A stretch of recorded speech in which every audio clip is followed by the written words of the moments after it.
வணக்கம் நேர்களே, இன்றைய சிறப்பு பதிவிலே சந்திப்பதில் மிக்க மகிழ்ச்சி அடைகிறேன். போன வாரம் நமது சந்தைகள் ஒரு ஹை வாலடைல் மூவ் சந்திச்சதுன்னு சொல்லலாம்.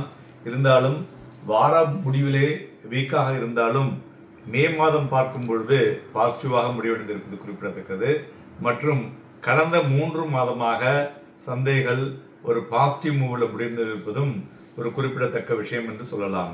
மேலும் நிப்டியை பொறுத்தவரை இந்த ஸ்லைட் டவுன் மூவுக்கு முக்கிய காரணங்கள் அப்படின்னு பார்த்தோம்னாக்க volatile move on global trade இன்புட்டினுடைய விஷயங்கள் பிளஸ் எஃப்ஐஐ பார்த்தோம்னா ஒரு போன மாசம் பாசிட்டிவாக இருந்திருக்கிறார்கள்.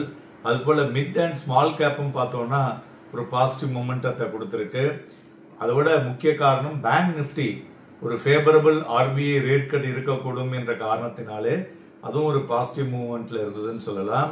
மேலும் போன வாரத்துல ரியாலிட்டி, மெட்டல் அண்ட் ஐடி துறைகள் நன்கு மொமெண்டம் இருந்த துறைகள் என்று சொல்லலாம். மேலும் நம்மளுடைய ரிசர்வ் ஃபாரெக்ஸ் ரிசர்வ் பார்த்தோம்னா அதிகரித்திருப்பதும் குறிப்பிடத்தக்கது. வரும் வாரத்திலே நிறைய விஷயங்கள் micro economic data, macro economic data அப்படின்ட்டு நிறைய இருக்கு. ஸோ அதனால முதலாவதாக பார்ப்போம். முதலாவதாக பார்த்தோம்னா எல்லா ஃபோக்கஸும் shift to reserve bank of இந்தியாவுடைய கிரெடிட் பாலிசி வருகின்ற வெள்ளிக்கிழமை இருக்கு. அதுல எல்லோரும் எதிர்பார்க்கக்கூடியது என்னவென்றால் பாசிட்டிவ் ரேட் கட். ஸோ அது இருக்குமா அப்படிங்கறத பத்தி கீழே பார்ப்போம். ரெண்டாவது, trade agreement between China and US பாத்தீங்கன்னா மறுபடியும் ஒரு ஃபிரிக்ஷன் ஆரம்பிச்சிருக்கு. இது சுமூகமாக முடிய வேண்டும்.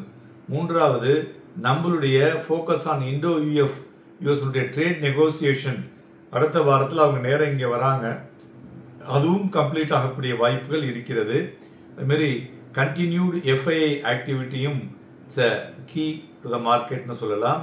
அடுத்த வாரத்தில் கீ ஈவெண்ட்ஸ்னு பார்த்தோம்னா ஆட்டோமொபைல் சேல்ஸ் டேட்டா இருக்கு.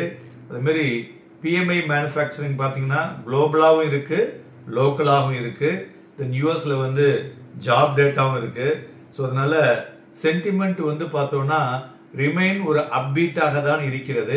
காரணம் நம்மளுடைய Q4 ஜிடிபி அது பாத்தீங்கன்னா ஒரு சிக்ஸர் லிஃப்டிங் டு 7.4%. ஸோ இது எல்லா விதத்திலையுமே ஒரு நன்கு ஒரு மூவ் செல்லக்கூடிய வாய்ப்புகளை கொடுத்திருக்கிறது என்று சொல்லலாம்.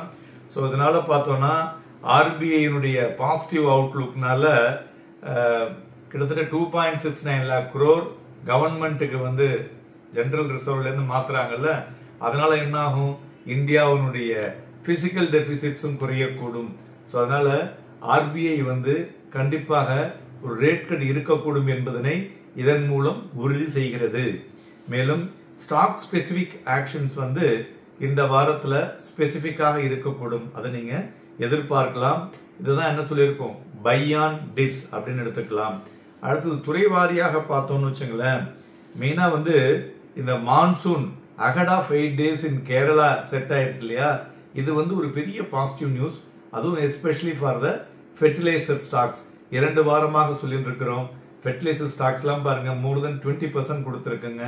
ஸோ இதை யாரு சரியா கேபிடலைஸ் பண்ணீங்களோ நீங்க நிறைய லாபத்தை ஈட்டி இருக்க முடியும். அடுத்தது பாத்தீங்கன்னாக்க என்பிஎஃப்சிஸ் பொறுத்தவரையிலையும் வரக்கூடிய ஆர்பிஐ ரேட் கட் இருக்கக்கூடும்.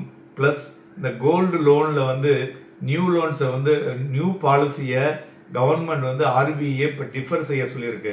ஸோ அதனால gold loan related NBFCs companies அதிலும் மொமெண்டம் இருக்கக்கூடும்.